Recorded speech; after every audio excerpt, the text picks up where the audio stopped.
और बीकानेर से इंसानियत को तार तार कर देने वाली एक ऐसी घटना सामने आई। 12वीं की एक छात्रा के साथ गैंगरेप की घटना हुई, जिसने कानून व्यवस्था पर कई सवाल खड़े कर दिए। स्कूल जाते वक्त दो युवकों ने छात्रा को जबरदस्ती गाड़ी में खींचा और गाड़ी को कई घंटों तक सड़क पर घुमाते रहे और इसी चलती गाड़ी में इस घिनौनी वारदात को अंजाम दिया गया।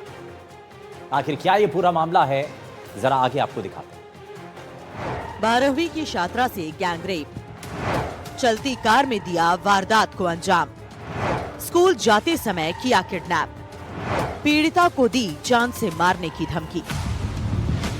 बीकानेर जिले से रूह कपा देने वाली वारदात सामने आई है।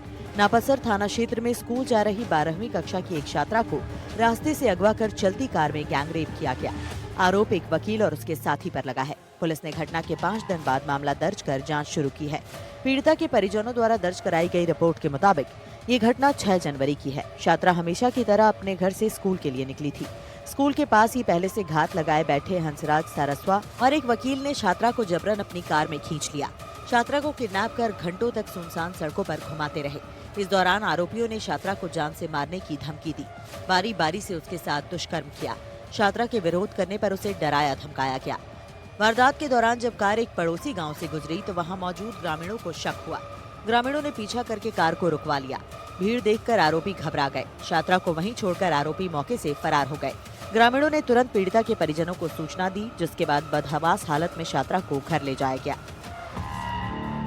घटना के बाद सदमे में आए परिवार ने 11 जनवरी को नापासर थाने में लिखित शिकायत दी। पुलिस ने संबंधित धाराओं में गैंगरेप और अपहरण का केस दर्ज कर लिया है। मामले की गंभीरता को देखते हुए इसकी जांच गंगा शहर सीओ हिमांशु शर्मा को सौंपी गई है। पुलिस का कहना है कि मामले की जांच की जा रही है और सबूतों के आधार पर कार्रवाई की जाएगी। फिलहाल पुलिस आरोपियों की तलाश में दबिश दे रही है, लेकिन अब तक किसी की गिरफ्तारी नहीं हो सकी है। इस घटना के बाद इलाके में सनसनी फैल गई है और पुलिस से ये उम्मीद की जा रही है कि आरोपियों को जल्द से जल्द सलाखों के पीछे पहुँचाया जाए। कल हमारे नापासर थाने में ये प्रकरण दर्ज हुआ। 6 तारीख की घटना बताई जा रही है। जैसे हम लोग को सूचना मिली, उसको हम लोगों ने प्रकरण दर्ज करके और मेडिकल और बाकी आगे की कार्रवाई द्वारा की जा रही है। हमारी जो टीमें हैं, दोस्तों को हैं, उनको भी डिटेन करने के लिए लगातार कोशिश कर रही है। नाम का व्यक्ति है, वो छत्तीसगढ़ से हटकर रहना है। तो हमारी टीमें दोनों को डिटेन करने की कोशिश कर रही है और जल्दी हम लोग डिटेन करेंगे। पुलिस कह रही है कि जल्द ही जो आरोपी है उनको गिरफ्तार किया जाएगा और इस मामले में बड़ी सफलता भी हासिल की जाएगी। कुल मिला कह सकते हैं, जिस तरह से छात्राओं के साथ ये दुष्कर्म हुआ है छात्रा के साथ, उसको लेकर कहीं न कहीं एक बड़ा मैसेज समाज के लिए जाता है कि अब जो छात्राएं हैं वो भी स्कूल जाने में भी सेफ नहीं है। कैंपस साथी राजेश संगानी के साथ त्रिभुवन रंगा, NDTV, बीकानेर। और भीलवाड़ा से एक दिल को दहला देने वाली घटना सामने आई। यहां एक मां ने ही अपने मासूम बच्चों की बेरहमी से हत्या कर दी और इसके बाद खुद की भी जान लेने की कोशिश की। और ऐसा बताया भी जा रहा है कि महिला कैंसर से जूझ रही है और इसी डर में उसने ये खौफनाक कदम उठाया। लेकिन जिसने भी इस घटना के बारे में सुना, उसके मन में सिर्फ यही सवाल है कि आखिर कोई मां अपने बच्चों की कातिल कैसे हो सकती है। आखिर कोई मां किसी भी परिस्थिति में अपने बच्चों की जान को मुश्किल में कैसे डाल सकती है, क्योंकि मासूम बच्चों की इस दौरान बेरहमी से हत्या कर दी गई और इसके बाद खुद की भी जान लेने की कोशिश की। बताया जा रहा है कि महिला कैंसर से जूझ रही है और यही खतरा उस महिला को खाए जा रहा था कि उसके बाद इन बच्चों का क्या होगा, उन बच्चों को पालेगा कौन, उनको खाना कौन खिलाएगा। फिलहाल महिला का अस्पताल में इलाज चल रहा है और आखिर ये पूरा मामला क्या है और इस मामले में पुलिस की तहकीकात में अभी तक क्या क्या बातें सामने आई हैं, आखिर कैसे एक मां कातिल बन गई अपने बच्चों की, इस रिपोर्ट में आपको दिखाते हैं। मां ने की 2 मासूमों की हत्या, धारदार हथियार से उतारा मौत के घाट, हत्या के बाद खुद भी खाया जहर, महिला का चल रहा है इलाज। भीलवाड़ा जिले के मांडलगढ़ थाना क्षेत्र से एक दिल दहला देने वाली घटना सामने आई। इस घटना ने सभी को झकझोर कर रख दिया है। मानपुरा के एक घर के आंगन में 2 मासूम बच्चों के शव थे और हर तरफ सिर्फ खून बिखरा हुआ था। 2 मासूमों की निर्मम हत्या और किसी ने नहीं, बल्कि खुद जन्म देने वाली मां ने की। बीमारी से तंग मां के डिप्रेशन ने 2 मासूम बच्चों को मौत की नींद सुला दिया। मासूमों को मौत की नींद सुलाने के बाद खुद मां संजू देवी ने पति राजू को फोन करके बच्चों की हत्या करने की बात बताई और खुद भी जहर खाने की बात कही, और इस एक कॉल ने राजू साहू का जीवन तबाह कर दिया। बीमारी और मानसिक तनाव से जूझ रही एक मां ने अपने 2 मासूम बच्चों की धारदार हथियार से गला काट कर हत्या कर दी। इसके बाद महिला ने आत्महत्या करने की कोशिश की। महिला गंभीर हालत में हॉस्पिटल में एडमिट है। मानपुरा निवासी टेंट कारोबारी राजू साहू की पत्नी संजू देवी ने अपनी 12 साल की बेटी नेहा और 6 साल के बेटे भैरू की हत्या कर दी। महिला ने घर में रखे टेंट के पाइप लगाने वाले लोहे के सरिये और धारदार दांतली से बच्चों को मारा। दोनों बच्चों के गले और शरीर पर ताबड़तोड़ वार किए, जिससे उनकी मौके पर ही दर्दनाक मौत हो गई। दोनों बच्चों को मौत की नींद सुलाने के बाद खुद भी उसने जहर खा लिया। घटना के दौरान महिला का पति घर पर नहीं था। बच्चों को मारने के बाद उसने पति को फोन कर कहा कि मैंने बच्चों को मार दिया है। आरोपी लंबे समय से कैंसर से पीड़ित है, इसी वजह से वो परेशान थी। राजू ने तुरंत इसकी सूचना अपने पड़ोसियों को दी। पड़ोसी उसके घर पहुंचे, लेकिन गेट बंद थे। उन्होंने संजू देवी को काफी आवाज दी, लेकिन अंदर से कोई जवाब नहीं मिला। इसके बाद कुछ लोग छत पर चढ़कर घर के अंदर उतरे। वहाँ संजू अपने दोनों बच्चों के पास बेसुध मिली। बच्चे खून से लथपथ थे, उनकी मौत हो चुकी थी। इस मामले में अभी तक पुलिस किसी खास नतीजे पर नहीं पहुंच पाई है। मां के हाथ कत्ल किए गए दोनों बच्चों के शवों का अंतिम संस्कार कर दिया गया है। मां ने अपने दोनों मानपुरा गांव में थाना क्षेत्र मांडलगढ़ में अपने दोनों बच्चे बच्ची की हत्या कर दी है।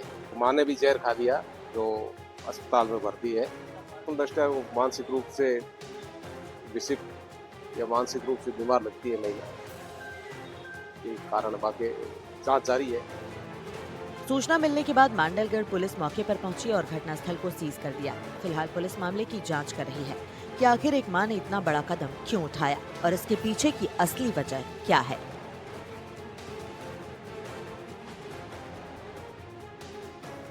कुछ समय से वो कैंसर से, गले में कैंसर और पेट में किसी गांठ की वजह से परेशान थी। इसी वजह से उसने आवेश में आके, एक भय था उसके दिमाग में कि बच्चों का मेरे बाद में क्या होगा। इसी हालात में उसने अपने 2 बच्चों को मौत की नींद सुला दिया। पुलिस जांच कर रही है। अभी महिला गंभीर हालत में भीलवाड़ा जिला चिकित्सालय में भर्ती है। कल उसको मांडलगढ़ चिकित्सालय में भर्ती कराया गया था, मगर उसके हालात में सुधार नहीं होने पर भीलवाड़ा जिला चिकित्सालय में भर्ती कराया, जहाँ अभी वो आईसीयू वार्ड में स्वास्थ्य लाभ ले रही है। मगर कहीं ना कहीं समाज के लिए एक बड़ा झकझोर देने वाली इस घटना ने समाज को एक बार फिर हिला कर रख दिया है। नवीन जोशी, कैमरा पर्सन अरुण के साथ, एनडीटीवी भीलवाड़ा। और अब खबर 12 से है, जहां पुलिस की टीम को बड़ी कामयाबी मिली और 12 की पुलिस टीम ने हत्या के एक मामले में 19 साल से फरार चल रहे 2 इनामी आरोपियों को गिरफ्तार कर लिया। ऑपरेशन अदृश्य के तहत इस कार्रवाई को पुलिस की टीम ने अंजाम दिया। आपको बताएं कि दोनों आरोपियों पर 20-20 हजार रुपए का इनाम भी घोषित था और ये वेश बदलकर मध्य प्रदेश में रह रहे थे। पुलिस की टीम ने कड़ी मशक्कत के बाद इन आरोपियों को पकड़ने में सफलता हासिल की है, लेकिन लंबे समय तक पुलिस की टीम इनको पकड़ने की कोशिश कर रही थी, लेकिन ये पकड़ में नहीं आ रहे। अलग अलग जगहों पर ये रह रहे थे, अपना ठिकाना लगातार बदलते रहते थे और सबसे बड़ी बात, ये अपना भेष बदलते रहते थे, कभी साधु के भेष में, कभी किसी और के भेष में, और इसी वजह से इन तक पहुंचना, इनको पकड़ना पुलिस के लिए बड़ा चुनौतीपूर्ण हो चुका था। अब पुलिस की टीम ने इसको लेकर के ऑपरेशन अदृश्य चलाया और उसके बाद इस कार्रवाई को अंजाम दिया गया। 2 आरोपी अब गिरफ्त में आ चुके हैं। 20-20 हजार रुपए का इनके ऊपर इनाम घोषित था और जैसा कि हम आपको बता भी रहे हैं कि भेष बदल करके ये रह रहे थे और फिलहाल जब इनको पकड़ा गया तो मध्य प्रदेश में ये भेष बदल करके रह रहे थे। आखिर क्या ये पूरा मामला है और पुलिस के हत्थे आखिर ये शातिर कैसे अपराधी चढ़े, जरा इस रिपोर्ट में आपको दिखाते हैं। पुलिस को मिली बड़ी सफलता। 19 साल बाद 2 आरोपी गिरफ्तार। ऑपरेशन अदृश्य के तहत कार्रवाई। हॉकर और कबाड़ी बने पुलिसकर्मी। राजस्थान की पुलिस शातिर अपराधियों पर भारी पड़ रही है। बदमाश कितने ही शातिर हों, लेकिन पुलिस उन्हें दबोच रही है। कुछ ऐसी ही कार्रवाई 12 जिला पुलिस ने ऑपरेशन अदृश्य को सफल बनाते हुए की। पुलिस के जवान अपनी ड्यूटी निभाते हुए मध्य प्रदेश में जाकर कबाड़ी और अखबार बांटने वाले हॉकर बने। 6 महीने की मशक्कत के बाद हत्या के 2 आरोपियों को गिरफ्तार किया गया। आपको बता दें कि ये दोनों पिछले 19 सालों से लगातार पहचान बदलते हुए पुलिस को चकमा दे रहे थे। दोनों पर 20-20 हजार रुपए का इनाम घोषित था। 29 अप्रैल 2007 को छिपा बड़ौदा थाना क्षेत्र में ओड समाज के सामूहिक विवाह सम्मेलन में मेहमान मोतीलाल ओड रात में लापता हो गया था। 1 मई को बालापुरा सम्मेलन स्थल के पास उसका शव मिला।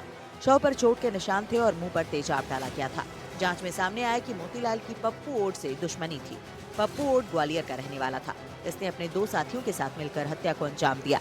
पुलिस ने पप्पू ओड को 9 दिसंबर 2009 को गिरफ्तार कर लिया था, जबकि बाली और बल्ली ओड और लक्ष्मण सिंह ओड फरार हो गए थे। इन दोनों को पकड़ने के लिए ऑपरेशन अदृश्य चलाया गया। टीम ने लगभग 6 महीने तक ग्वालियर और शिवपुरी जिलों में गुप्त रूप से निगरानी की। इस दौरान पुलिसकर्मी हॉकर और कबाड़ी भी बने। पुलिसकर्मी आरोपियों के बारे में जानकारी जुटाते रहे। फिर इन दोनों को गिरफ्तार कर लिया गया। छिपा बड़ौद के अंदर 2007 में एक हत्याकांड हुआ था, जिसके अंदर बारात में आए हुए एक व्यक्ति की हत्या करके उसके शव को जो है पहचान छिपाने के उद्देश्य से गांव के बाहर डाल के उसके ऊपर तेजाब वगैरह डाल दिया था। 2007 में एफआईआर दर्ज हुई थी इस संबंध में, और एफआईआर दर्ज होने के बाद में पुलिस ने इन्वेस्टिगेशन करके और तत्काल एक मुलजिम पप्पू ओड को तो गिरफ्तार कर लिया था, लेकिन 2 मुलजिम जो है उसके फरार थे। टोटल मिला के इसमें 3 मुलजिम हैं, 4 मुलजिम हैं, जिसमें से बाकी के जो 3 मुलजिम जो फरार थे उन मुलजिमों में से लगभग ये 6-7 महीने का समय जो है इसके अंदर हमारे डेडिकेटेड रूप से हम लोग लगे रहे। तब जाके ये 20-20 हज़ार के जो 2 इनामी हैं वो छिपा बड़ौद, इनको हमारी डीएसटी टीम ने पकड़ के छिपा बड़ौद थाना पुलिस को सुपुर्द किया है, जिनसे इन्वेस्टिगेशन किया जा रहा है। इसके अलावा अभी एक मुलजिम और शेष है, उसके बारे में भी हम लोग जो है पूछताछ, उसके बारे में भी हमारी जो कार्रवाई है वो जारी है। ये दोनों आरोपी लगातार पहचान छिपाकर ठिकाने बदल रहे थे, लेकिन कानून से कोई नहीं बच सकता और आखिरकार ये दोनों भी पकड़े गए। फिलहाल आरोपियों को हिरासत में लेकर पुलिस उनसे पूछताछ में जुटी है। अपराधी कितना साथी भी हो, लेकिन पुलिस और कानून के हाथ उन तक पहुंच ही जाते हैं। 12 पुलिस के ऑपरेशन अदृश्य ने इस बात की तस्दीक कर दी है। पुलिस ने 19 साल के हत्या के एक आरोप में 2 आरोपियों को 19 साल बाद गिरफ्तार किया है, जो फरार चल रहे थे, बाली और लक्ष्मण को, जिन्होंने 19 साल पहले 2007 में हत्या की थी सामूहिक विवाह सम्मेलन में पहुंचे व्यक्ति की, लेकिन आज दोनों सलाखों के पीछे है। 12 से एनडीटीवी के लिए अर्जुन अरविंद। वह राजधानी के चर्चित ऑडी हिट एंड रन मामले में 7 आरोपियों को गिरफ्तारी करने के बाद भी हादसे के समय ऑडी कार चला रहा दिनेश पुलिस की पकड़ से बाहर। हादसे के 4 दिन बाद भी कार चलाने वाला दिनेश अभी भी फरार बताया जा रहा है, जबकि पुलिस एक कांस्टेबल सहित अब तक 7 आरोपियों को गिरफ्तार कर चुकी है। आखिर ये रईसजादा कौन है? और आपको याद भी होगा कि किस तरीके से ऑडी कार से कई लोगों को रौंद दिया था, कईयों की मौत हो गई, और इस दौरान सवाल उठे कि आखिर कार चलाने वाला वो शख्स है कौन? नाम सामने आ चुका है, पहचान क्लियर हो चुकी है, साफ हो चुकी है, कई लोगों की गिरफ्तारियां हो चुकी हैं, लेकिन जो कार चलाने वाला दिनेश था वो अभी भी फरार है। पुलिस कांस्टेबल बताया जा रहा है जो कि उस वक्त कार चला रहा था। कौन है आखिर ये रईसजादा जिसकी मनमानी कई लोगों की जिंदगी पर भारी पड़ गई? और दूसरी तरफ एक सवाल ट्रैफिक को कंट्रोल करने वाले उस प्रशासन से भी, जो बार बार ऐसी घटनाओं के होने के बाद भी नींद से नहीं जागा, और ना कोई ट्रैफिक रूल, ना ही उसके बाद कोई कार्रवाई। आखिर कब तक लोग बिना कसूर के अपनी जान गंवाते रहेंगे? और आखिर मुख्य आरोपी को कब पकड़ा जाएगा? जरा इस रिपोर्ट में आपको दिखाते हैं। तेज रफ्तार ऑडी का कहर, नशे में धुत रईसजादे का आतंक, अभी भी पकड़ से बाहर है मुख्य आरोपी। मामले में हो चुकी हैं 7 गिरफ्तारियां। जयपुर की पत्रकार कॉलोनी में शुक्रवार देर रात तेज रफ्तार का कहर देखने को मिला। एक बार फिर रईसजादों की मनमानी की तस्वीरें सामने आई हैं, जो आम लोगों पर कहर बनकर टूटी। खैराबाद सर्किल के पास एक तेज रफ्तार ऑडी कार अनियंत्रित होकर पहले डिवाइडर से टकराई और फिर सड़क किनारे मौजूद लोगों और खाने के ठेलों को टक्कर मार दी। हादसे में कुल 16 लोग घायल हो गए, जिनमें से एक शख्स की मौत हो गई। प्रत्यक्षदर्शियों के मुताबिक ऑडी कार ओवर स्पीड में थी और डिवाइडर से टकराने के बाद बेकाबू हो गई। इसके बाद कार करीब 30 मीटर तक सड़क किनारे खड़े दर्जन भर से ज्यादा ठेलों को टक्कर मारती चली गई। सड़क किनारे खाने के ठेले के पास बैठे लोग इसकी चपेट में आ गए और इस कांड का मुख्य आरोपी दिनेश रणवा अभी भी फरार है। जयपुर पुलिस ने फरार आरोपी दिनेश रणवा पर शिकंजा कसने के लिए उसके सभी बैंक खाते सीज कर दिए हैं। इसमें उसकी सोलर एनर्जी से जुड़ी कंपनी के खाते भी शामिल हैं। पुलिस का मानना है कि आर्थिक संसाधनों पर रोक लगाकर आरोपी को जल्द ही दबोचा जा सकेगा। इसके बावजूद दिनेश रणवा लगातार पुलिस को चकमा दे रहा है। पुलिस ने जयपुर और चूरू जिले में उसके कई ठिकानों पर दबिश दी, लेकिन उसके बाद भी वो हाथ नहीं आया। पुलिस जांच में सामने आया है कि हादसे के वक्त कार में 4 लोग मौजूद थे। इनमें ड्राइवर दिनेश रणवा के अलावा मुकेश कुमार रणवा, पप्पू जाट और मांगीलाल शामिल थे। पुलिस की जांच के दौरान 5 और लोगों को भी गिरफ्तार किया गया है, जिन पर मुख्य आरोपी को फरार कराने, छिपाने और सबूत मिटाने का आरोप है। पूछताछ में सामने आया है कि हादसे के तुरंत बाद मुकेश और पप्पू ने नितिन को फोन कर बुलाया। इसके बाद सभी आरोपियों को अलग अलग जगहों पर पहुंचाया गया और उन्हें पैसे और जरूरी सामान उपलब्ध कराए गए ताकि दिनेश रणवा पुलिस से बच सके। आपको बता दें कि दिनेश सोलर प्लांट का काम करता है। कार में सवार police constable Mukesh police line में तैनात है। हादसे के वक्त कांस्टेबल चालक के पास वाली सीट पर था, जबकि कार की पीछे वाली सीट पर बाकी के 2 शख्स बैठे थे। हादसे में गिरफ्तार आरोपी से फिलहाल पत्रकार थाना पुलिस पूछताछ कर रही है। आरोपी ने पूछताछ में बताया कि दिनेश ने ज्यादा शराब पी रखी थी। वो बार बार दिनेश को कार धीरे चलाने को कह रहा था, लेकिन वो होश में नहीं था। पुलिस ने दिनेश को पकड़ने के लिए स्पेशल टीमें गठित की हैं। Car Audi Daman Diu Ramakrishna charitable trust के नाम से रजिस्टर्ड है। रईसजादों का ऑडी कार का इंश्योरेंस भी नहीं था। हिट एंड रन मामले में रईसजादों ने 16 लोगों को रौंदा। एक युवक की मौत हो गई, 2 गंभीर रूप से घायल बताए जा रहे हैं। मृतक युवक का नाम रमेश है, वो मजदूर था। मृतक युवक सर्किल पर दाल बाटी खाने आया था। घायल एसएमएस और जयपुरिया अस्पताल में भर्ती हैं। पत्रकार थाना पुलिस में मुकदमा दर्ज हुआ है। मुझको इसी ने फोन करके कहा पापा मेरा एक्सीडेंट हो गया है और खरबा सर्किल लड़ी गई, आ जाओ। फिर मैं गया तो वहाँ हमारी लारी टूट गई थी और ये मैं इसको ढूंढता फिरा था। 15-20 बचने गिरे हुए पड़े थे। इसको एम्बुलेंस में पूरा निकालना है। डॉक्टर बोला ऑपरेशन होगा, पेट टूट गया। पुलिस का दावा है कि आरोपी की तलाश के लिए लगातार दबिश दी जा रही है और जल्द ही उसे गिरफ्तार कर लिया जाएगा। हालांकि हादसे के 4 दिन बीत जाने के बाद भी मुख्य आरोपी का फरार रहना पुलिस के लिए चुनौती बना हुआ है। जब तक प्रशासन और ट्रैफिक पुलिस इस मामले में आरोपियों को कड़ी सजा नहीं दिलाएगी, खासकर रईसजादे महंगी गाड़ियों से निकलते हैं और उनके लिए ये सड़क किसी रेसिंग ट्रैक से कम नहीं होता। उन्हें ऐसा लगता है जैसे वो मनमाने तरीके से कार ओवर स्पीड में चलाएंगे और कानून उनका कुछ नहीं बिगाड़ पाएगा। जब तक प्रशासन सख्त नहीं होगा तब तक लोग ऐसी मनमानी करते रहेंगे। ट्रैफिक के नियम और सख्ती से लागू होने चाहिए ताकि आरोपी के अलावा सड़क से गुजर रहे दूसरे लोग इस हादसे का शिकार न हो। ट्रैफिक के नियम सभी के लिए बराबर होने चाहिए, चाहे वो कोई रईसजादा हो या फिर कोई और। सड़क पर चलते समय नियमों का पालन जरूरी होता है।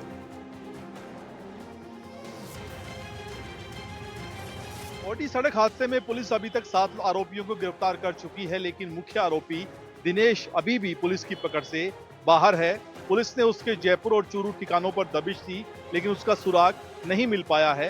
हालांकि पुलिस ने उसको फरारी में सहयोग करने वाले कांस्टेबल और उसके साथियों को गिरफ्तार कर लिया, लेकिन अभी वो कहां पर है इसकी कोई ठीक ठाक जानकारी पुलिस के पास नहीं है। हालांकि पुलिस का कहना है कि उसके बैंक खातों, उसकी कंपनी के खातों को सीज किया गया ताकि उसके आर्थिक संसाधन फ्रीज किए जा सकें। लेकिन सबसे बड़ी बात ये कि 4 दिनों बाद भी दिनेश का पुलिस की पकड़ से बाहर होना जयपुर पुलिस की कार्यशैली पर सवाल खड़े कर रहा है।